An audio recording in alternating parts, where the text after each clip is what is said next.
Good morning friends, मैं हूं आपका दोस्त संदीप सैनी और आप देख रहे हैं इंडस्ट्रियल एक्सप्लोरर। दोस्तों, हम जब भी किसी इंडस्ट्री के लिए automatic power factor controller design करते हैं तो शॉर्ट सर्किट, ओवरलोड और अर्थ फॉल्ट की प्रोटेक्शन के लिए कोई ना कोई एपीएफसी की इनपुट पे हम स्विच गियर यूज करते हैं।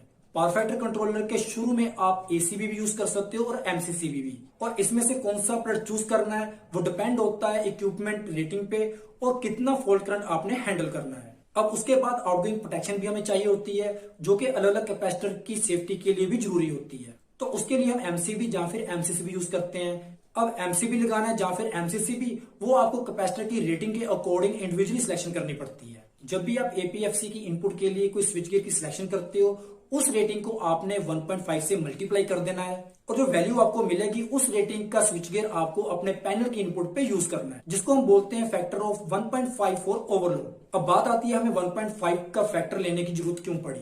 इसका रीजन है कि हम सर्किट ब्रेकर की सेफ्टी के लिए हार्मोनिक्स, ओवर वोल्टेज और कैपेसिटेंस टॉलरेंस के कंबाइंड फैक्ट को साथ में लेकर चलते हैं, क्योंकि हार्मोनिक्स का कुछ फैक्ट तो हर एक इंडस्ट्री में होता है और ओवर वोल्टेज का भी मोस्टली हमारी इंडस्ट्री में इशू रहता है, क्योंकि जिस फीडर से आप सप्लाई ले रहे होते हो उस फीडर पे कुछ फैक्ट्री 8 आवर के लिए चलती हैं, कुछ 10 आवर चलती हैं, कुछ 24 आवर चलती हैं, जिसके कारण कभी हायर कभी लोअर वोल्टेज की प्रॉब्लम इंडस्ट्री को फेस करनी पड़ती है। थर्ड है कैपेसिटेंस टॉलरेंस। इसका मतलब है आपके कैपेसिटर में कुछ ना कुछ टॉलरेंस रहती है, जैसे कि -5% और +10%।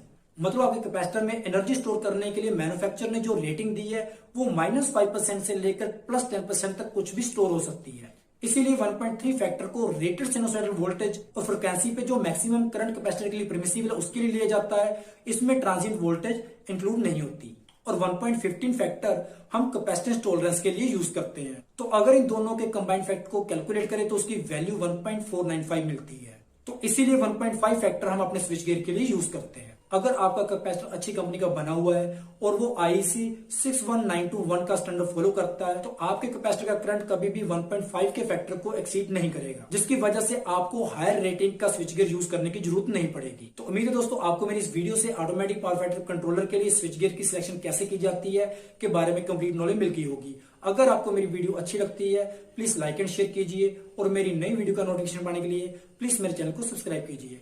Thank you.